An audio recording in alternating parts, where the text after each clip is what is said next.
రాష్ట్ర వ్యాప్తంగా నెలకొన్న పెట్రోల్ డీజిల్ కొరతను అధిగమించడంలో రాష్ట్ర ప్రభుత్వం విఫలమైందని తిరుపతి జిల్లాలో ప్రతిపక్ష పార్టీలు వినూత్న నిరసన తెలియజేసింది. ఇంధన కొరత సమస్య ఆంధ్ర రాష్ట్రాన్ని పట్టిపీడించినటువంటి సందర్భం ఏదైతే ఉందో చాలా ఆశ్చర్యానికి గురి చేసింది.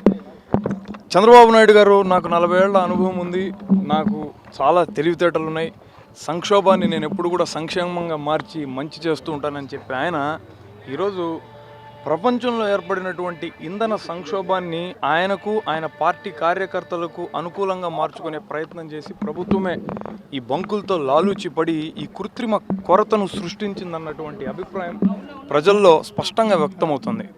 దీనికి కారణం ఏంటంటే ఇలాంటి పరిస్థితి ఇంకా ఏ రాష్ట్రంలోనూ మనం చూడలేదు. ఇక్కడ మాత్రమే పెట్రోలు డీజిల్ సప్లైలో ఇంత దారుణంగా నిర్లక్ష్యాన్ని ప్రదర్శించినటువంటి తీరు చాలా ఆక్షేపించదగినటువంటి విషయంగా వైఎస్ఆర్ కాంగ్రెస్ పార్టీ తెలియజేస్తూ ప్రజల పక్షాన నిలబడి ఓ నిరసన కార్యక్రమాన్ని తిరుపతిలో వినూత్నంగా చేపట్టడం జరిగింది. రాష్ట్రంలో డీజిల్ పెట్రోల్ కొరత తీవ్రంగా ఉంది. ప్రభుత్వ నిర్లక్ష్య కారణంగా డీజిల్ పెట్రోల్ కొరత ఉంది. అధికారులకు ముందు చూపు ఉందా లేదని మేము అడుగుతున్నాం.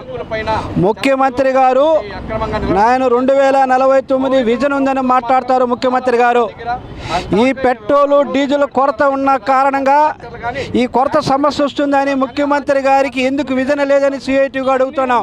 చాలా మంది లైన్లో నిలబడుకున్న పరిస్థితి, ఆటో డ్రైవర్లు అయితే చాలా దుర్భరత ఉన్న పరిస్థితి, తీవ్రమైన పరిస్థితిలో ఉన్నారు. కాబట్టి వాళ్ళ కుటుంబాలు పోషించుకోవాలన్నా, వాళ్ళు ఇంట్లో బాడీలు కట్టుకోవాలన్నా చాలా ఇబ్బందికర పరిస్థితి. కాబట్టి వెంటనే దీన్ని జిల్లా కలెక్టర్ గారు కానీ ఎస్పీ గారు కానీ జోక్యం చేసుకొని దీన్ని వెంటనే పరిష్కారం చేయాలని చెప్పి సిఐటిగా మేము డిమాండ్ చేస్తున్నాం.